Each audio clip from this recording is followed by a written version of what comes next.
Hello student. युग्मक जनन किसे कहते हैं?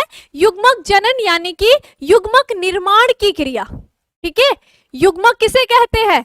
ये जो आपने गैमेट कहा है, ठीक है, जो गैमेट का होता है कि निर्माण की क्रिया को हम क्या कहेंगे? गैमेटोजेनेसिस, या हम इसको क्या कहेंगे? युग्मक जनन कहते हैं। इतनी बात आप सभी को क्लियर है? सभी को क्लियर है? ठीक है, तो मनुष्य में क्या होता है आपको पता है, मादा शरीर होती है ना, मादा जनन तंत्र होगा और नर शरीर होता है। दोनों में ही अलग अलग युग्मकों का निर्माण होता है। हमें पता है कि यहाँ पर क्या है, दो प्रकार के युग्मक जनन की क्रिया होती है। एक यहाँ पर क्या होगा, अगर हम नर युग्मक की बात करते हैं, ठीक है, एक क्या होता है, नर युग्मक की बात करते हैं, जो किसके शरीर में होगा? नर के शरीर में होगा। ठीक है, नर युग्मक का निर्माण नर के शरीर में होता है। और दूसरा युग्मक का निर्माण कौन सा युग्मक होता है? मादा युग्मक होता है। और इस युग्मक का जो निर्माण होगा वो किसके शरीर में होगा? हमारी मादा के शरीर में हो रहा है ना? किसके शरीर में होगा? मादा शरीर में होगा। तो यानी कि मनुष्य में दो प्रकार के युग्मक जनन की क्रिया होती है। नर के शरीर में नर युग्मक का निर्माण होता है और मादा के शरीर में मादा युग्मक का निर्माण होता है। ये बात आपको क्लियर है? अगर हम बात करते हैं सबसे पहले जो नर युग्मक होगा उसका नाम क्या होता है, तो याद रखना इसका नाम होता है शुक्राणु। ठीक है, यानी स्पर्म इसका नाम होता है। इतनी बात क्लियर? ठीक है, और मादा के युग्मक का नाम क्या होगा? अंडाणु होता है। ठीक है, यानी ओवम होता है। इतनी बात क्लियर है? अब यहां पर हम देख सकते हैं युग्मक जनन की क्रिया, जिस भी शब्द के पीछे यहां पर जनन आ जाता है तो इसका मतलब निर्माण की क्रिया हो रही है। हमने देखा मनुष्य में दो प्रकार के युग्मक है, एक नर युग्मक और एक मादा युग्मक। तो ठीक हम देख रहे हैं नर युग्मक, यहाँ पर जो नर युग्मक है यानी कि शुक्राणु के निर्माण की जो क्रिया होती है उसे हम क्या कहते हैं? शुक्र जनन कहते हैं। शुक्र जन जो होता है, शुक्र जनन जो होता है वो क्या है? वो होता है नर युग्मक के निर्माण की क्रिया को, यानी इसको हम स्पर्मेटोजेनेसिस कहते हैं। स्पर्मेटोजेनेसिस, जेनेसिस जिसके पीछे लगेगा यानी कि उसका निर्माण हो रहा है। तो शुक्राणु निर्माण की क्रिया क्या कहलाएगी? शुक्र जनन कहलाती है। कॉन्सेप्ट क्लियर है? इतनी बात है ना? और इसी प्रकार से अंडाणु निर्माण की क्रिया कहलाएगी अंड जनन। ठीक है, तो अंडाणु निर्माण की क्रिया क्या कहलाएगी? अंड जनन कहलाती है। ये बात क्लियर हुई? अंड जनन यानी कि oogenesis कहलाती है, oogenesis कहलाएगी। ये बात कितने बच्चों को क्लियर हो गई? नर में नर युग्मक शुक्राणु निर्माण की क्रिया को शुक्र जनन कहते हैं और मादा में मादा युग्मक अंडाणु के निर्माण की क्रिया को अंड जनन oogenesis कहते हैं। बहुत ही सिंपल है। ठीक है, आप सबको ये भी पता है कि जब हमने क्या पढ़ा था, नर जनन तंत्र की संरचना को पढ़ा था, तो हमने वहां पर ये बात कही थी, इनमें हमने प्राथमिक अंगों को देखा था। चाहे आपने नर जनन तंत्र की संरचना पढ़ी, चाहे आपने मादा संरचना को पढ़ा, आपने प्राथमिक अंग के बारे में पढ़ा था, है ना? तो प्राथमिक अंग किसे कहते हैं? वे अंग जहां पर इन युग्मकों का निर्माण होता है। जैसे कि हमने बात करी थी कि नर जनन तंत्र में प्राथमिक अंग कौन था? वृषण था, है ना? तो वृषण कौन सा अंग होगा? जहां पर ये शुक्र जनन की क्रिया होती है। तो प्राथमिक अंग यानी कि जो वृषण होता है, ठीक है, टेस्टिस जो होती है वहां पर क्या होगा? हमारे शुक्र जनन की क्रिया होती है। Concept clear? और उसी प्रकार से मादा शरीर में मादा जनन तंत्र के अंदर कौन सा भाग प्राथमिक अंग के अंतर्गत आया था? अंडाशय भाग आया था ना? तो प्राथमिक अंग अंडाशय के अंदर हमारी कौन सी क्रिया होगी? अंड जनन की क्रिया, यानी कि अंडाणु के निर्माण की क्रिया होती है। तो ये क्या हो जाएगा यहाँ पर? इसमें कहाँ होगा? अंडाशय, है ना? दो जोड़ी अंडाशय प्रेजेंट है, तो अंडाशय में यानी कि ओवरी में कौन सी क्रिया होगी? अंड जनन की क्रिया होती है। कितने बच्चों को ये क्लियर हो गया है? हमने कहा अभी हम बेस तैयार कर रहे हैं। जब आपको ये पता चल जाएगा छोटी छोटी प्रॉब्लम, छोटी छोटी बातें, तो आप फिर इनको और अच्छे से समझते हो। ठीक है, हमने कहा मनुष्य में दो प्रकार के युग्मकों का निर्माण होता है, नर युग्मक, मादा युग्मक। नर युग्मक का निर्माण नर शरीर के प्राथमिक अंग वृषण में होगा, मादा युग्मक का निर्माण मादा शरीर के के जनन तंत्र के प्राथमिक अंग अंडाशय में होता है। नर युग्मक को शुक्राणु कहते हैं, इसीलिए शुक्राणु निर्माण की क्रिया को शुक्र जनन कहते हैं, स्पर्मेटोजेनेसिस कहेंगे।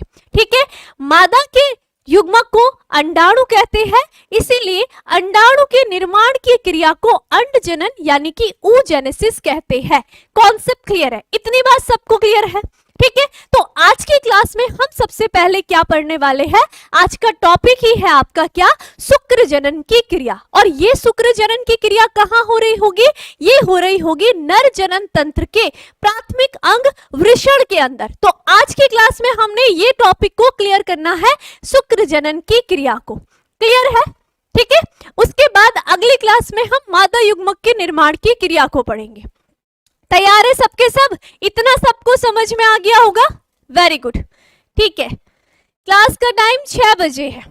ठीक ठीक, तो अब क्या करना है? एक एक करके देखो, अगर आप ध्यान से सुनोगे तो आज की क्लास में ही आपको शुक्र जनन की क्रिया याद हो जाएगी। आपको घर में बैठ करके एक बार खुद से उस क्रिया को लिखोगे तो मैं आपको गारंटी देती हूँ कि आपको बहुत अच्छे से क्लियर हो जाएगा। ठीक है, बस क्या करना है? एक बार रिवीजन जरूर करना है। आप जब रिवीजन करते हो ना तो क्यों आपको क्लियर होने लग जाता है, आपके दिमाग में अच्छी तरीके से बैठ जाता है। ठीक है, तो एक एक पॉइंट को हम देखने वाले हैं क्या क्या। चलिए स्टार्ट करते हैं शुक्र जनन की क्रिया को।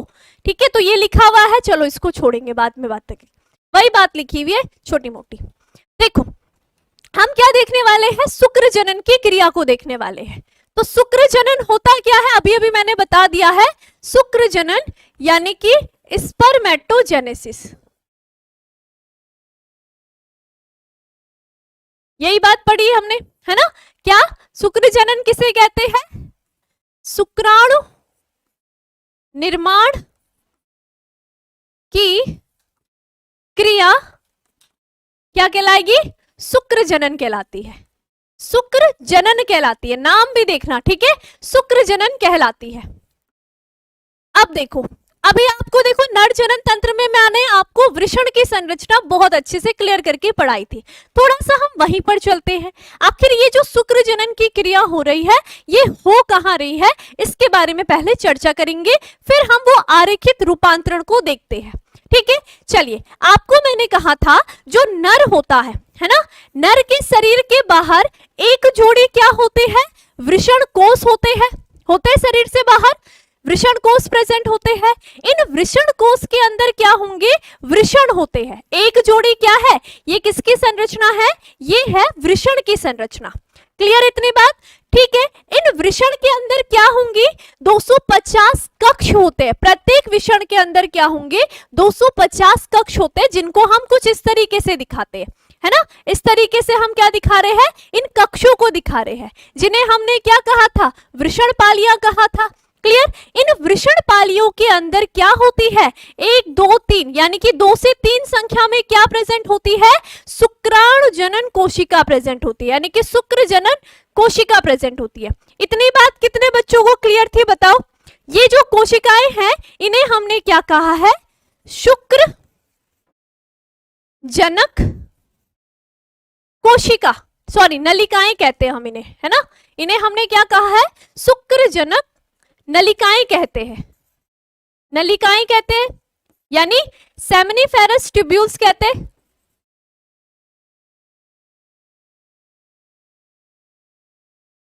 इतनी बात कितने बच्चों को क्लियर थी? ये बात सभी को पता है? इतना क्लियर था कि 1 2 संख्या में क्या होंगे? इन वृषण पालियों के अंदर शुक्रजनक नलिकाएं होती है। अब यहां से आगे ये शुक्रजनक नलिकाओं के अंदर ही क्या होगा? हमारे शुक्राणु जनन की क्रिया होगी, यानी कि शुक्राणु निर्माण की क्रिया कहां होती है? इन शुक्रजनक नलिकाओं के अंदर होती है। तो चलिए अब हम क्या करते हैं? एक शुक्रजनक नलिका को निकालते हैं और फिर हम उसको काट करके देखेंगे कि आखिर इसकी संरचना कैसी होती है। आपको मैंने बताया था इन शुक्रजनक नलिकाओं के अंदर 2 प्रकार की कोशिकाएं होती है, सभी को पता है। अब इन 2 प्रकार की कोशिकाओं को हम कुछ इस तरीके से दिखा रहे हैं। ठीक है, इन 2 प्रकार की कोशिकाओं को आप कुछ इस तरीके से दिखा सकते हो क्या? देखो, इनमें 2 प्रकार की कोशिका होती है। एक होती है नर जर्म कोशिका, है ना। एक कौन सी कोशिका होती है, नर जर्म कोशिका होती है। ये कुछ इस तरीके से, कौन सी कोशिका बना रही हूं मैं, ये हो रही है आपकी नर जर्म कोशिका। ठीक है, समझो इसको पहले अच्छे से। ठीक है, पहले हम बेसिक समझ रहे, फिर आपको बहुत अच्छे से क्लियर हो जाएगा। ये जो कोशिका है इसे हमने क्या कहा, नर जर्म कोशिका कहा। कोशिकाएं बहुत सारी संख्या में है, ठीक है, यानी कि स्पर्मेटोगोनियम सेल, स्पर्मेटोगोनियम, इतनी बात क्लियर थी, है ना। और दूसरी कोशिकाएं कौन सी होती है, दूसरी कोशिकाएं इसमें होती है सर्टोली कोशिका। ठीक है, सर्टोलिका कोशिका होती है कुछ इस तरीके से, ये क्या होंगी, सर्टोली कोशिका होती है। ठीक है, दो प्रकार की कोशिका हमने देखा है। ये रही हमारी कौन सी कोशिका है, ये होगी हमारी सर्टोली कोशिका, सर्टोली कोशिका होती है। देखो अब यहां पर देखो, दो प्रकार की आपने देखा, शुक्रजनक नलिकाओं के अंदर दो प्रकार की कोशिका है, नरजर्म कोशिका और सर्टोलिका कोशिका। सर्टोलिका कोशिका कौन सी कोशिका है, एक पोषण कोशिका होती है। कैसी कोशिका होती है, एक पोषण कोशिका होगी जो कि हमारे शुक्राणु को पोषण प्रदान करने का काम करती है। इतनी बात ध्यान रखना है। ठीक है, ये जो नरजर्म कोशिका है ना, ये जो नरजर्म कोशिका है, ये वही कोशिका है जिसके द्वारा आगे चल करके किसका निर्माण होने वाला है, शुक्राणु का निर्माण होने वाला है। अर्थात आप जो शुक्र जनन की पूरा रेखांकित जो आरेखित निरूपण को पढ़ने वाले हो, वो किसमें आप देखोगे, इस नरजर्म कोशिका में समसूत्री अर्धसूत्री विभाजन जब होगा, उसके पश्चात यहाँ पर शुक्राणु का निर्माण होता है। इतनी बात सभी को क्लियर है। अब हम देखेंगे कि आखिर यहाँ पर शुक्रजर्म कोशिका में किस प्रकार के विभाजन होंगे और उनसे लास्ट में शुक्राणु बनता है। क्लियर है इतनी बात, बताओ इतनी बात कितने बच्चों को क्लियर है, ये बताओ। क्लियर, ठीक है, ठीक है। इसमें अभी हार्मोन्स का रोल भी मैं आपको बताऊंगी। ठीक है, देखो अब यहां पर होता क्या है, पहले इस बात को समझते हैं। ठीक है, जैसे ही जो भी लड़का, जैसे कि नर की हम बात कर रहे हैं, अपनी प्यूबर्टी एज में आ जाता है ना, किशोर अवस्था में जब वो पहुंच जाता है, यानी कि हम ये कह सकते हैं वो प्रजनन अवस्था में जब वो पहुंच जाता है, यानी कि 13-14 इन एज में वो कौन सी अवस्था में चला गया, अपनी प्रजनन अवस्था में चला गया है। तो इस समय यहाँ पर कौन सा हार्मोन्स होता है, यहाँ पर होता है उसका हाइपोथैलेमस। ठीक है, कौन सा, हाइपोथैलेमस हार्मोन्स की उसकी बॉडी में मात्रा अत्यधिक बढ़ जाती है। ठीक है, और वो हाइपोथैलेमस हार्मोन्स कौन सा होगा, वो होता है गोनेडोट्रोपिन रिलीजिंग हार्मोन्स, यानी कि GnRH जो होता है, ये क्या है, एक हाइपोथैलेमस, क्या है, हाइपोथैलेमस हार्मोन्स जो होता है, इसकी क्या हो जाएगी, नर की बॉडी में जैसे ही वो अपनी प्रजनन अवस्था में पहुंच रहा है, इसकी क्या हो जाएगी, उसकी बॉडी में अधिकता हो जाएगी। ठीक है, अब इसकी अधिकता कहां पर इफेक्ट डालती है, इसकी जो अधिकता होगी वो जाकर के काम करती है किस पर, आपके मस्तिष्क में जो पीयूष ग्रंथि होती है, पिट्यूटरी ग्लैंड होती है, उस पर ये क्या करेगी, काम करती है। ठीक है, पीयूष ग्रंथि में ये जाकर के इसकी वृद्धि जो होगी वो पीयूष ग्रंथि को प्रेरित करेगी, उस पर कार्य करेगी। अब ये जो पीयूष ग्रंथि है, ये क्या करेगा, इस हाइपोथैलेमस हार्मोन्स की प्रेरणा से यहाँ पर दो हार्मोन्स को रिलीज करता है।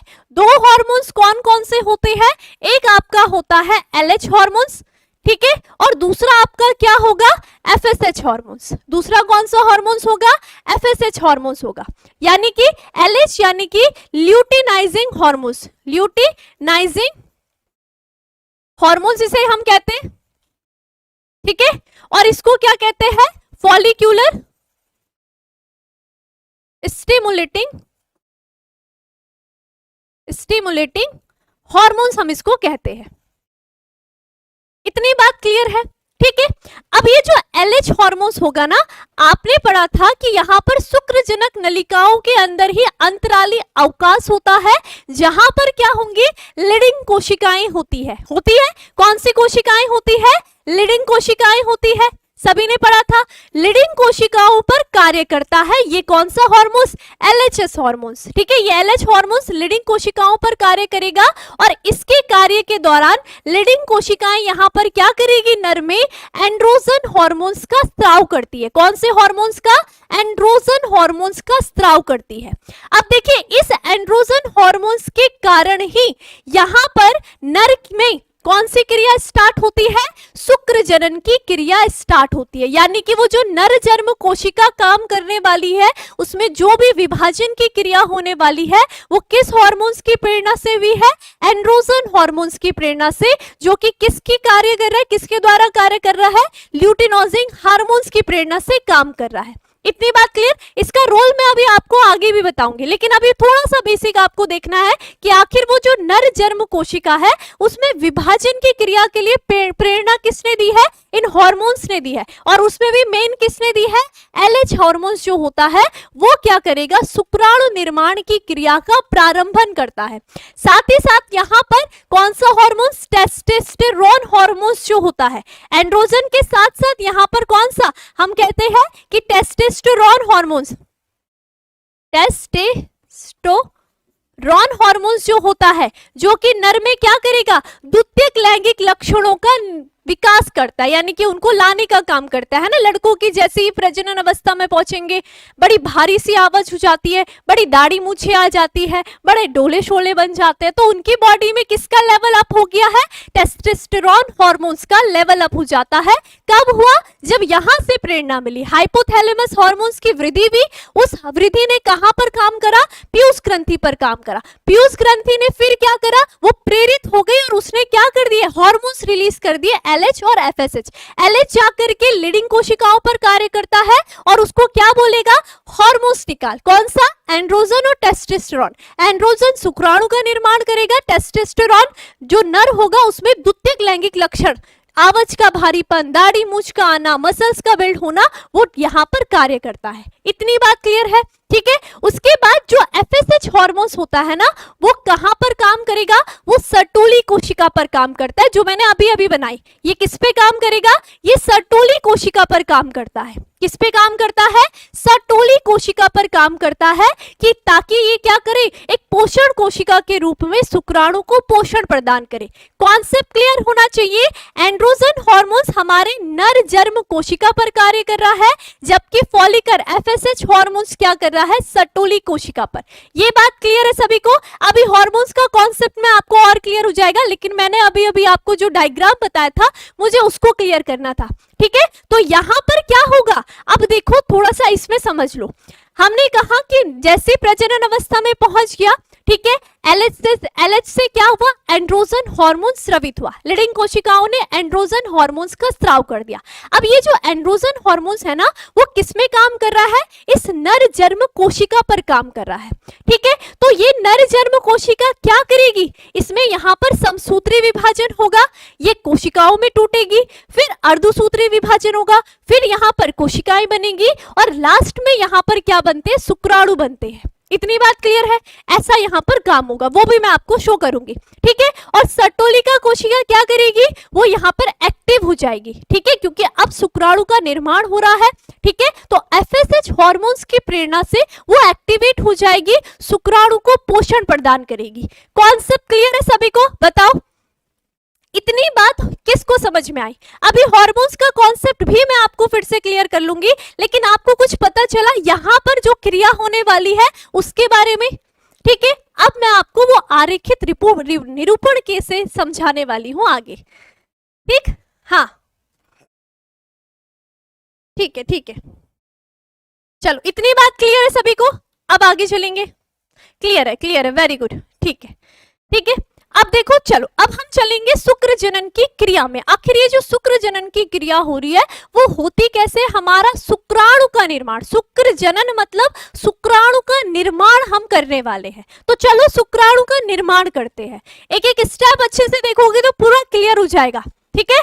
चलिए वो थोड़ा सा बेस था। अच्छा, देखो मैं आपको एक डायग्राम और दिखा देती हूँ, ठीक है। ये देख रहे हो आप, ये शुक्रजनक नलिकाओं के अंदर आपको दिख रहा है, ये जो बड़ी बड़ी कोशिकाएं आपको दिख रही होंगी, ये जो बड़ी बड़ी कोशिकाएं, ये सर्टोली कोशिका दिख रही है ना। और ये जो छोटी छोटी बहुत सारी कोशिका आपको दिख रही है, ये आपकी नरजन्म कोशिकाएं हैं। आपको शो हो रहा है कुछ? थोड़ा सा देख लो, फिर उसके बाद बताती हूँ, है ना। दिख रहा है कुछ? एक रेड कलर की थोड़ी सी बड़ी बड़ी संरचना दिख रही है, वो सर्टोली कोशिका है। और ये किसका डायग्राम है? ये आपका शुक्रजनक नलिकाओं का डायग्राम है। उसके अंदर हमने जब काट लगाई तो हमें ऐसा कुछ देखने के लिए मिला है, नरजन्म कोशिका, ये जो बड़ी बड़ी सी निकल रही है रेड कलर की, है ना। और छोटे छोटे आपको क्या दिख रहे हैं इसके अंदर? नरजन्म कोशिका दिख रही है। समझ में आ गया? क्लियर सभी को? वेरी गुड, वेरी गुड, ठीक है। तो ये आपका थोड़ा सा क्लियर करना जरूरी था। ठीक है, ठीक। अब चलिए इसके अंदर हम शुक्राणु का निर्माण करते हैं। यहां पर शुक्राणु नहीं बने, हम बनाएंगे यहां पर शुक्राणु। बताऊंगी साक्षीपाल, हम जब हार्मोन्स की क्रिया पढ़ेंगे, गोनेडोट्रोपिन रिलीजिंग हार्मोन्स होता है, लेकिन मैं अभी आपको और डिटेल में बता दूंगी, ठीक है। फिर भी यहां पर देख लो, चलो क्लियर है? ठीक, चलो अब हम पढ़ने वाले हैं पूरी जो शुक्रजनन की प्रोसेस होगी उसे, ठीक है। तो चलिए शुक्रजनन की प्रोसेस स्टार्ट करते हैं। शुक्रजनन यानी कि शुक्राणु निर्माण की, लास्ट में आपको प्रोडक्ट क्या मिलने वाला है? शुक्राणु मिलेगा, ठीक है। बहुत लंबी क्रिया हो रही है, 75 दिन तक लगे रहेंगे ये शुक्राणु निर्माण करने में। तो चलिए स्टार्ट करेंगे। पहला हम देख लेते हैं, हमने कहा कि वृषण के अंदर कौन सी कोशिका थी? हमारी शुक्रजनक नलिकाएं थी, है ना। यहां से स्टार्ट हुआ, कौन सी थी? शुक्रजनक नलिकाएं थी, नलिकाएं थी। इतनी बात तो आप सभी को क्लियर है, यहां से थी, है ना। हमने जब इसकी काट को करा तो हमें सबसे पहले यहां से स्टार्ट हो रहा है। यहां पर हमने देखा सबसे पहले हमारे पास कौन सी कोशिका आई है? नरजन्म कोशिका, है ना। नरजन्म कोशिका आई, ठीक है। नरजन्म कोशिका आई, है ना। स्पर्मेटोगोनियम सेल, स्पर्मेटोगोनियम, इतनी बात क्लियर है, ठीक है। अब देखो आपको खुद पता होगा शुक्राणु केवल उस डायग्राम में मैंने जितने नरजन्म कोशिका बनाई उतने नहीं होंगे। सबसे पहले ये वो आधार है जो शुक्राणु का निर्माण करेगी, तो इसका मतलब शुक्राणु की संख्या भी बहुत ज्यादा होती है ना। और ये कैसी सेल है? ये है द्विगुणित सेल, यानी कि इसमें क्या है? अभी गुणसूत्र 46 गुणसूत्र है। तो सबसे पहले ये जो नरजन्म कोशिका होगी ये अपनी संख्याओं को बढ़ाती है, क्योंकि शुक्राणु का निर्माण करना, बहुत सारी संख्या में शुक्राणु का निर्माण करना है, तो इसलिए पहले ये अपनी संख्या को बढ़ाएगी। तो संख्या को बढ़ाने के लिए आप सभी को पता है कोशिकाओं में समसूत्री विभाजन होता है आपने पढ़ा है क्लास 11th में। तो सबसे पहले इस कोशिका में कौन सा विभाजन होता है? समसूत्री विभाजन होता है, समसूत्री विभाजन होगा, ठीक है। समसूत्री विभाजन के पश्चात इसमें बहुत सारी कोशिकाओं का निर्माण होगा, लेकिन वो सारी कोशिकाएं कैसी होंगी? द्विगुणित होंगी, क्योंकि यहाँ पर कोई भी गुणसूत्र में चेंजेस नहीं होंगे। 46 है तो 46 ही रहेंगे, ठीक है। तो ये समसूत्री विभाजन करके कौन सी कोशिकाओं का निर्माण करती है? ये करते हैं प्राथमिक शुक्राणु कोशिका का। किसका निर्माण करते हैं? प्राथमिक शुक्राणु कोशिका का निर्माण करेंगे, ठीक है। कोशिका का निर्माण करते हैं, ठीक। इंग्लिश में लिखेंगे तो प्राइमरी स्पर्मेटोसाइट, ठीक है। प्राइमरी स्पर्मेटोसाइट का निर्माण करते हैं, इतनी बात क्लियर है, ठीक है। उसके पश्चात जब इनकी संख्या बहुत सारी हो गई है, अब यहां पर से क्या होना स्टार्ट हो जाएगा? अर्धसूत्री विभाजन होना स्टार्ट हो जाता है। अर्धसूत्री विभाजन आप सभी को पता है, एक माना बात मैंने कहा ये एक कोशिका है ना। कैसी कोशिका है? द्विगुणित कोशिका है। तो अर्धसूत्री विभाजन के दो चरण होते हैं, अर्धसूत्री प्रथम, अर्धसूत्री द्वितीय। क्लास 11th में बहुत अच्छे से पढ़ा है। एक कोशिका है, अगर उसमें अर्धसूत्री प्रथम विभाजन होता है तो उसमें क्या होगा? ये एक द्विगुणित कोशिका है, इससे दो सेल्स का निर्माण होता है, जो कि कैसी होगी, गुणसूत्र में आधी हो जाएगी, यानी कि NN हो जाएगी, है ना। और उसके पश्चात फिर से अर्धसूत्री द्वितीय विभाजन जब इन कोशिकाओं में होता है, अर्धसूत्री द्वितीय विभाजन जब होगा तो इस कोशिका से यहाँ पर 2 कोशिकाओं का निर्माण होगा, लेकिन गुणसूत्रों की संख्या में कोई चेंजेस नहीं होगा, ये भी N रहेगी, ये भी N रहेगी। ठीक, यहाँ पर इस कोशिका में भी अर्धसूत्री द्वितीय हुआ तो इससे भी 2 कोशिका का निर्माण हुआ, ये भी क्या रहेंगे, अगुणित अगुणित रहेंगे। इतनी बात क्लियर है सभी को अर्धसूत्री विभाजन के पश्चात। तो सेम यहाँ पर प्राथमिक शुक्राणु कोशिका में क्या हो रहा है, पहले अर्धसूत्री विभाजन होगा, उसके पश्चात ये कोशिका का निर्माण होगा, फिर उसमें भी अर्धसूत्री द्वितीय विभाजन होगा, तो फिर यहाँ पर ये कोशिकाओं का निर्माण होगा। क्लियर है इतनी बात। अब देखो यहाँ पर होता क्या है, देखो सबसे पहले प्राथमिक शुक्राणु कोशिका में क्या हो रहा है, अर्धसूत्री प्रथम विभाजन, अर्धसूत्री क्या प्रथम विभाजन, है ना, अर्धसूत्री फर्स्ट विभाजन की क्रिया भी। ठीक है, तो इसके विभाजन के पश्चात यहाँ पर कैसी अगुणित कोशिकाओं का निर्माण हुआ, है ना। तो बहुत सारी कोशिका होती है प्राथमिक शुक्राणु कोशिका में, लेकिन यहाँ पर जो कोशिका बनेगी वो कैसी बनेगी, अगुणित बनेगी। तो वो जो कोशिका बनती है उस कोशिका को हम क्या कहेंगे, द्वितीयक शुक्राणु कोशिका कहते हैं। क्या कहेंगे, द्वितीयक शुक्राणु कोशिका कहेंगे। इतनी बात क्लियर है। द्वितीयक शुक्राणु कोशिका यानी कि सेकेंडरी स्पर्मेटोसाइट। इतनी बात क्लियर है, क्लियर।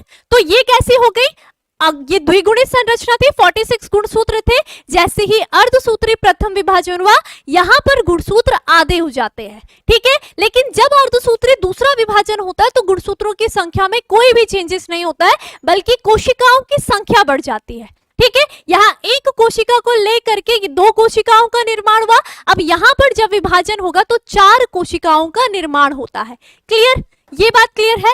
अब देखिए इस द्वितीयक शुक्राणु कोशिका में क्या होगा, अर्धसूत्री द्वितीय विभाजन होगा। कौन सा विभाजन होगा, अर्धसूत्री द्वितीय विभाजन। तो यहां पर कर लेते हैं कौन सा विभाजन, अर्धसूत्री द्वितीय विभाजन। ठीक है, अर्धसूत्री विभाजन है, लेकिन कौन सा है, द्वितीय विभाजन। ठीक है, अब इस विभाजन के पश्चात यहां पर किसका निर्माण होता है, यहां पर निर्माण होता है शुक्राणु पशु का। शुक्राणु पशु यानी कि शुक्राणु की एक छोटी सी संरचना होती है। ठीक है, यहां पर किसका निर्माण होगा, शुक्राणु पशु का निर्माण होता है। शुक्राणु पशु का निर्माण होता है जिसे हम स्पर्मेटिड कहते हैं। ठीक है, स्पर्मेटिड कहते हैं, स्पर्मेटिड कहते हैं। है तो ये शुक्राणु, लेकिन ये जो शुक्राणु होता है ना, ये सुंदर नहीं होता है। ये कैसा होता है, ऐसा चिपटा सा गोलाकार में होता है, ऐसे गोल गोल सी संरचना में होता है, ऐसे सुंदर सा नहीं होता है। ठीक है, तो अब यहाँ पर ये जो शुक्राणु पशु कोशिका होती है ना, ये क्या होगी, ये शुक्राणु में परिवर्तित होती है। यानी कि आपको पता है कि शुक्राणु की संरचना कैसी होती है, इसमें हेड रीजन होता है और टेल रीजन होता है, कुछ इस तरीके से होती है, ऐसे नहीं होती है संरचना। ठीक है, लेकिन शुक्राणु पशु ऐसा होता है। अभी ये और ज्यादा रूपांतरित होगा, थोड़ा मेकअप करेगा तो और ज्यादा रूपांतरित होता है ये। ठीक है, तो यहाँ पर शुक्राणु पशु कोशिका जब शुक्राणु में परिवर्तित होगी, ये शुक्राणु ऐसे, ये जो संरचनाएं हैं ये क्या है, शुक्राणु है। तो ये जो क्रिया कहलाती है कौन सी, शुक्राणु पशु कोशिका का शुक्राणु में परिवर्तन होना या रूपांतरण होना, इस क्रिया को हम क्या कहेंगे, इस क्रिया को कहते हैं शुक्राणु जनन। क्या बोला मैंने, शुक्राणु जनन बोलते हैं। इस क्रिया को हम क्या कहेंगे, शुक्राणु जनन क्रिया, शुक्राणु जनन क्रिया कहते हैं, यानी कि स्पर्मियोजेनेसिस कहेंगे। क्या कहेंगे, स्पर्मियोजेनेसिस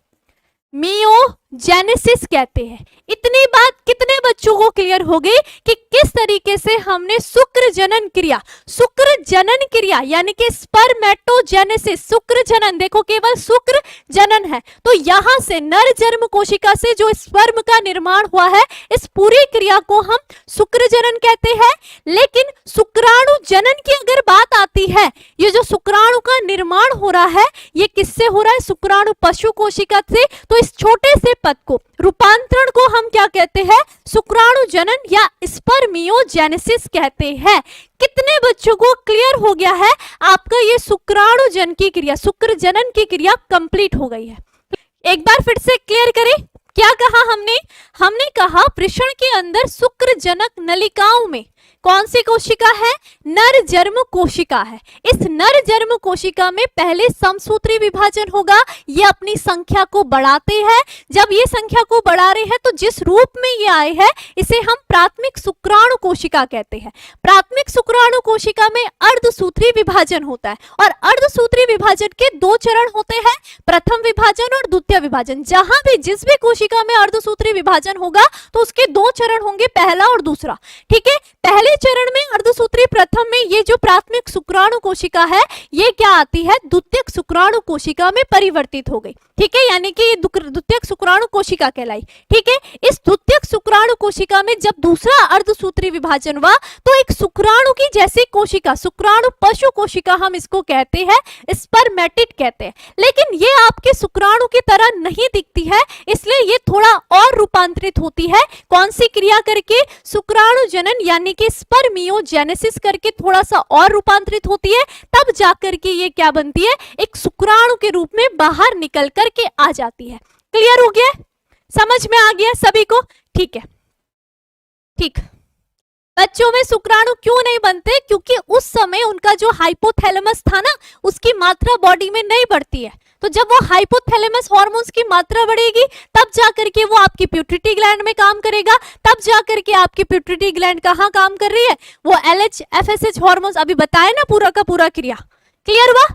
वेरी गुड। ठीक है, अब चलो ये तो हमने देख लिया, ये पूरी आपकी क्रिया थी, पूरा आरेखित था। अब इसको उस डायग्राम में समझते हैं जहां पर हम शुक्राणु का निर्माण कर रहे थे, शुक्र जनक नलिकाओं के अंदर। यहां पर हम शुक्राणु दिखाते कैसे रहते हैं वो, है ना? तो इसमें देखो, जो मैंने, अब ये तो हिलता रहेगा, हम डायग्राम में देखेंगे। ये डायग्राम बनाया था हमने। अब इसमें देखो क्या होता है, आपकी बुक में दिया है एनसीईआरटी में डायग्राम, तो समझ में आएगा। ये कभी कभी आपसे क्वेश्चन पूछे जाएंगे, तो देख लो। देखो हमने क्या कहा, सबसे पहले ये वही क्रिया को यहाँ पर दोहरा दो, कुछ नहीं है। जो देखो नर जर्म कोशिका थी, इसमें पहले क्या होता है? समसूत्री विभाजन होता है। यहाँ पर नर जर्म कोशिका है, यही है ना नर जर्म कोशिका। तो ये क्या करेगी? अपनी संख्या को बढ़ाएगी। जैसे इसमें समसूत्री विभाजन हुआ तो इससे क्या हो रहा है? यहाँ पर कोशिकाओं का निर्माण हो रहा है ना? सब हर समसूत्री, यहाँ पर हर नर जर्म कोशिका में क्या हो गया है? प्राथमिक कोशिका का निर्माण हुआ। पहले किसका निर्माण हो रहा है? ये आपकी क्या बनी है? प्राथमिक शुक्राणु कोशिका। इस समसूत्री विभाजन के पश्चात बनी। ठीक है, उसके पश्चात देखो क्या होता है, उसके पश्चात फिर से इस प्राथमिक शुक्राणु कोशिका में अर्धसूत्री प्रथम विभाजन होगा। तो जैसे अर्धसूत्री प्रथम विभाजन होगा तो इन कोशिकाओं से भी क्या हो रहा है? कोशिकाओं का निर्माण हो रहा है। तो ये इस तरीके से यहाँ पर और कोशिकाओं का निर्माण हो गया, है ना? बहुत सारी संख्या में, पूरी जगह होगा तो ऐसे दिखा सकते हो। तो ये जो दूसरी कोशिका बनी, ये क्या बनी? ये बनी आपकी द्वितीयक शुक्राणु कोशिका बनी द्वितीयक शुक्राणु कोशिका बनी। इतनी बात सभी को क्लियर है?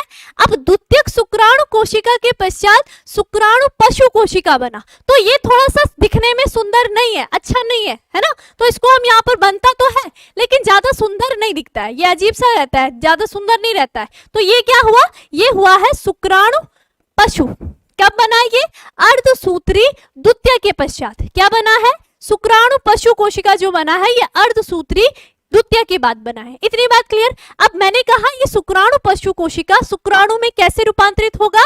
स्पर्मियोजेनेसिस के पश्चात होगा ना? तो आप देखो यहाँ पर जो स्पर्म आपको दिखाई देते हैं ना, आप देखेंगे वो कैसे दिखाई देंगे? कलर ही खत्म हो गए, बताओ जरा, वैरायटी कम है हमारे पास कलर की, है ना? तो अब ये शुक्राणु पशु कोशिका ही क्या होंगे? शुक्राणु में परिवर्तित होते हैं। तो ये देखो, अब ये जो शुक्राणु होते हैं ना, ये किसमें धसे हुए रहते हैं? सर्टोली कोशिका में। सर्टोलिका कोशिका में शुक्राणु का सिर जो होता है वो धसा हुआ रहता है।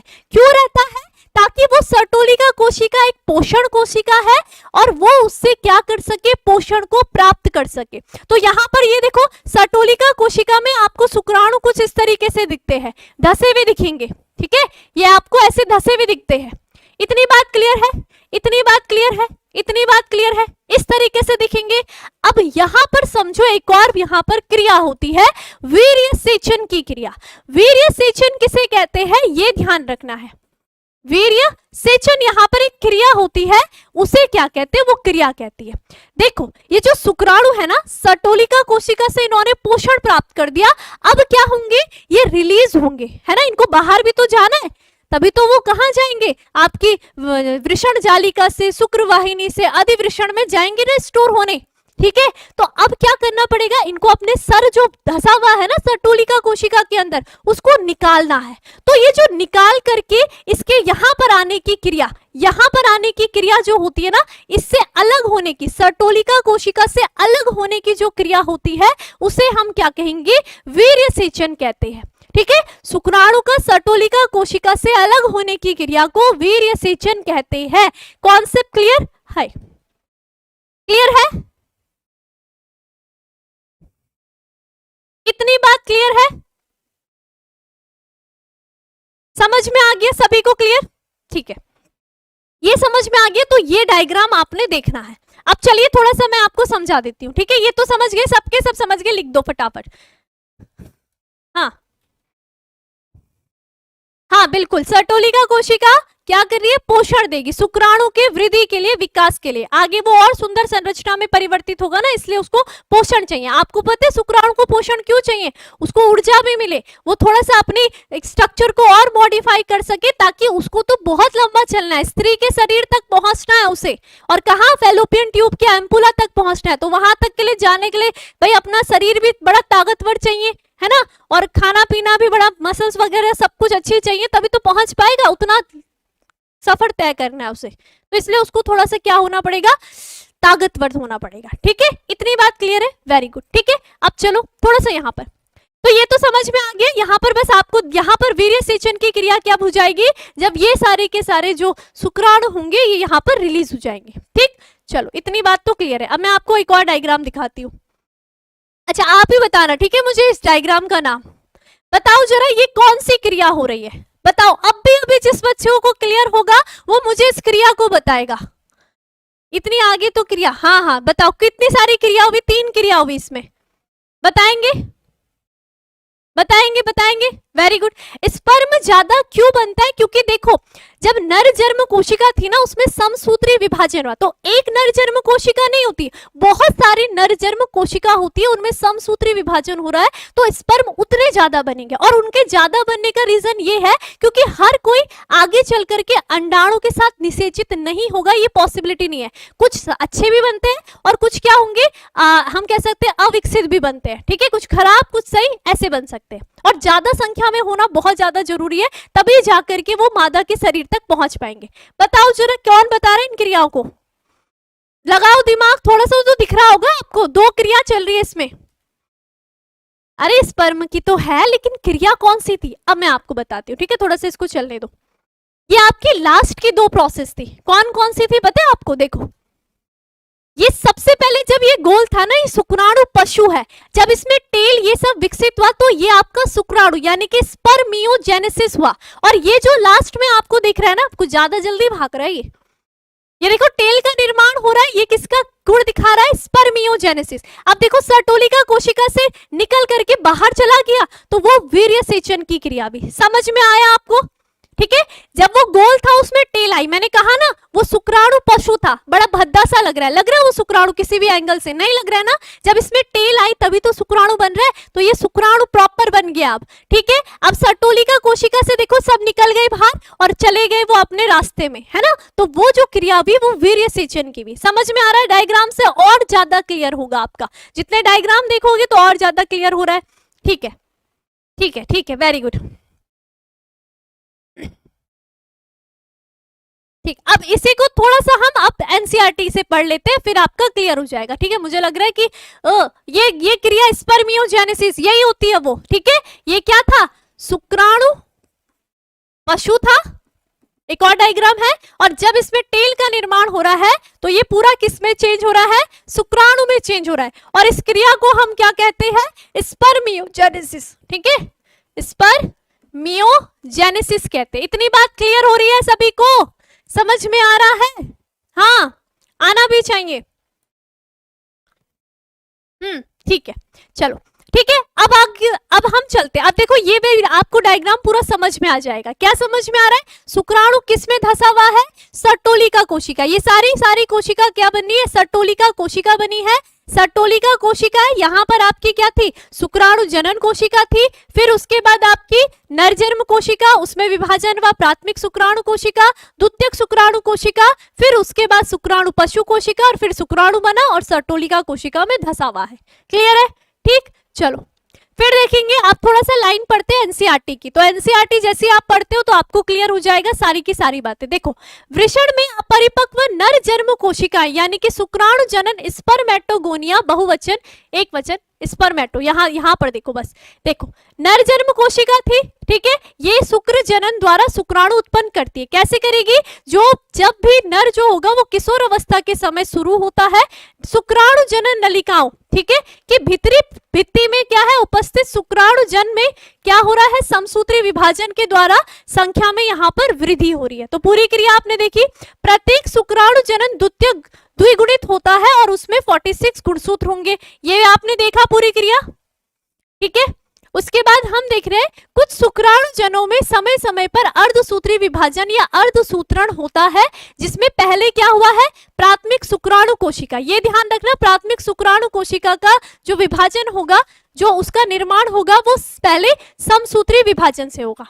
इतनी बात ध्यान रखना है। ठीक है, और फिर प्राथमिक शुक्राणु कोशिका में जैसे ही प्रथम अर्धसूत्री विभाजन हो रहा है तो यहाँ पर क्या होगा?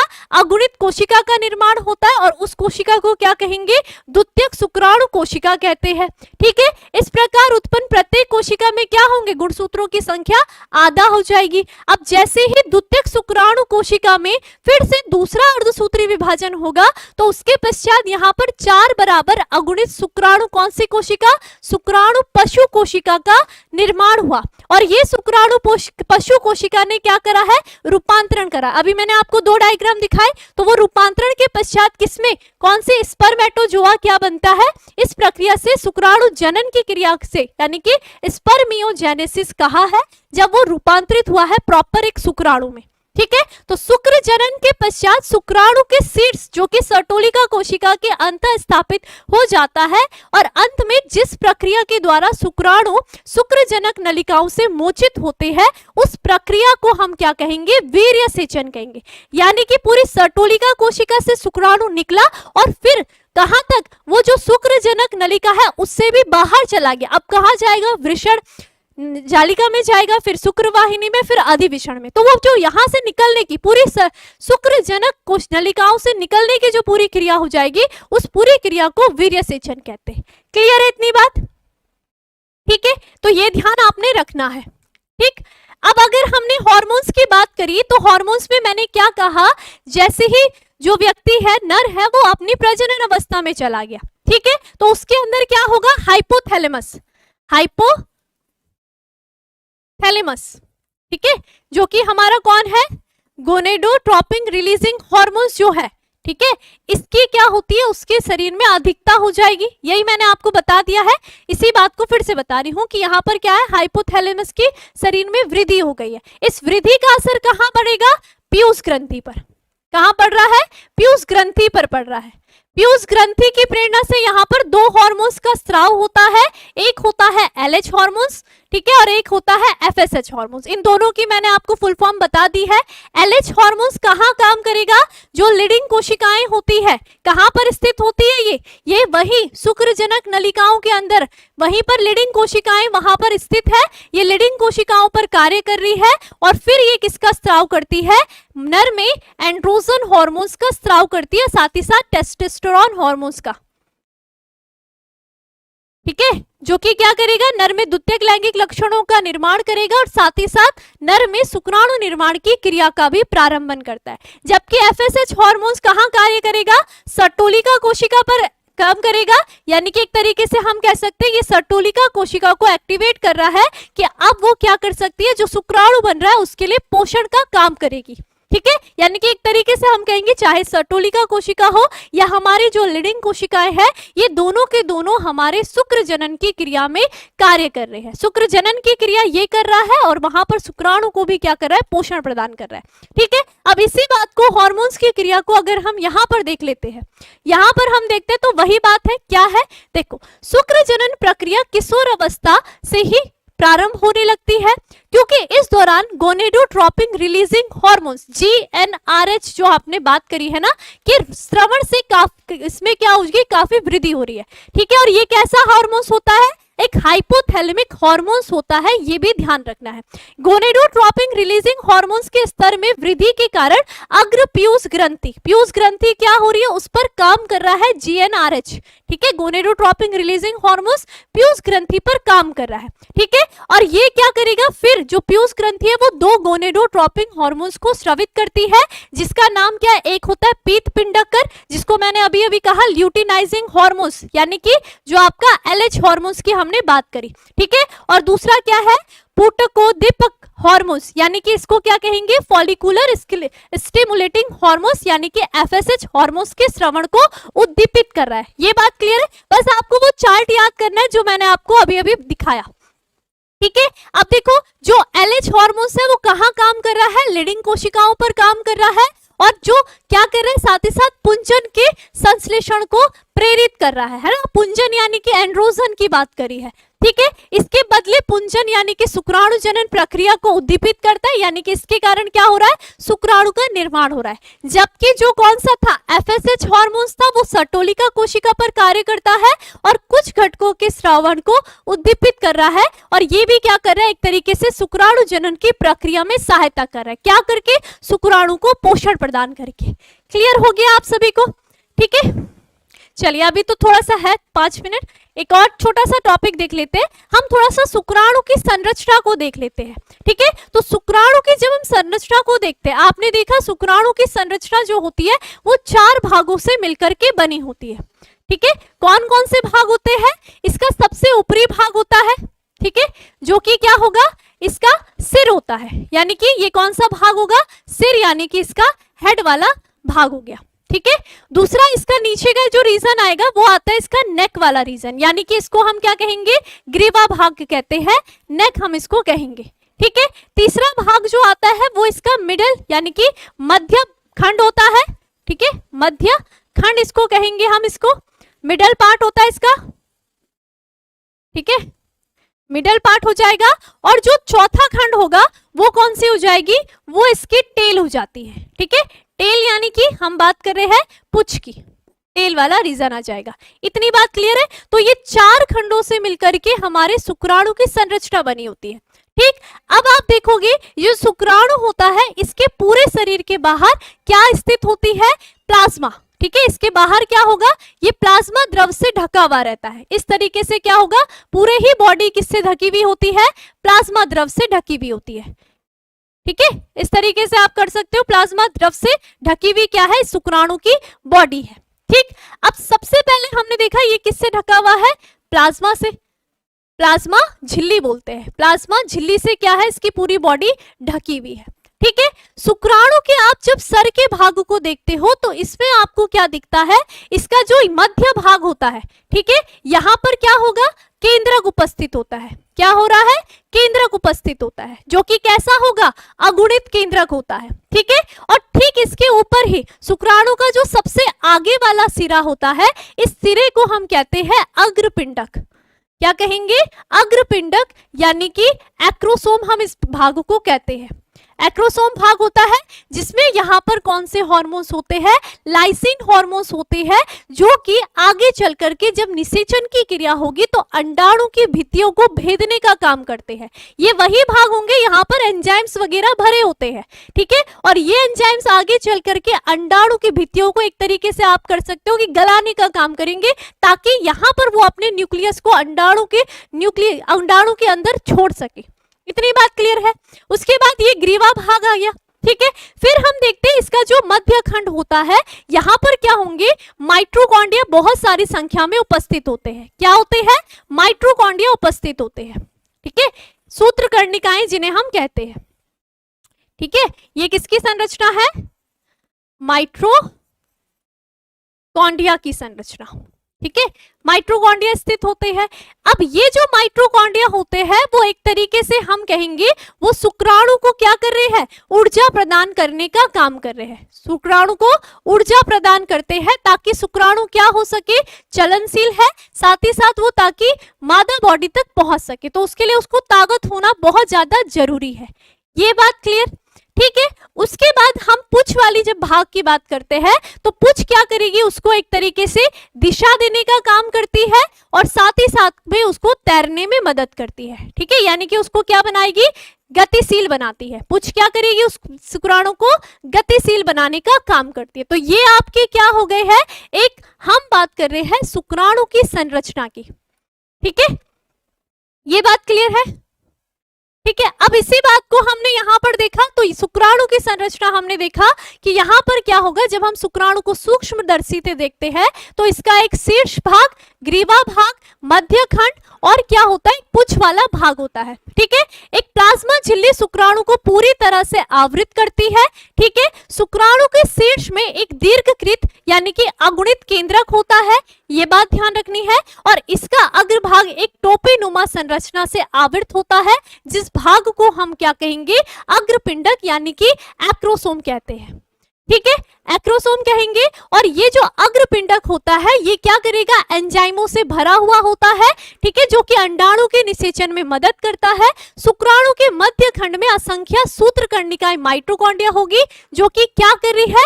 उस पूंछ को गति प्रदान करने के लिए ऊर्जा देने का काम करती है। माइटोकॉन्ड्रिया ऊर्जा का घर कहते हैं ना, तो शुक्राणु में क्या काम कर रहा है? ये शुक्राणु के पूंछ को ऊर्जा प्रदान करने का काम कर रहा है, जिसके कारण शुक्राणु को निषेचन करने के लिए आवश्यक गतिशीलता प्रदान करना सुगम बनाता है। ठीक है, अब देखिए मैथुन क्रिया के दौरान क्या होगा? जो पुरुष होता है लगभग 20 से 30 करोड़ शुक्राणु बाहर निकाल रहा है। ठीक है, सामान्यतः जो अभंधता से लगभग 60% शुक्राणु निश्चित रूप से सामान्य आकार और आकृति के होते हैं। तो आपको मैंने बताया कि बहुत सारी संख्या में शुक्राणु का निर्माण होता है, जिसमें से 60% जो शुक्राणु होंगे वो आकार में भी सामान्य होते हैं, यानी कि हम कह सकते हैं स्वस्थ होते हैं। लेकिन कुछ 40% यानी कि कम से कम जो 40% होते हैं वो आवश्यक रूप से सामान्य जनन क्षमता के लिए तीव्र गतिशीलता प्रदर्शित करते हैं। ठीक है, लेकिन इतने सारे शुक्राणु निर्माण के पश्चात ही केवल एक ही शुक्राणु अंडाणु से निषेचित होता है। ठीक है।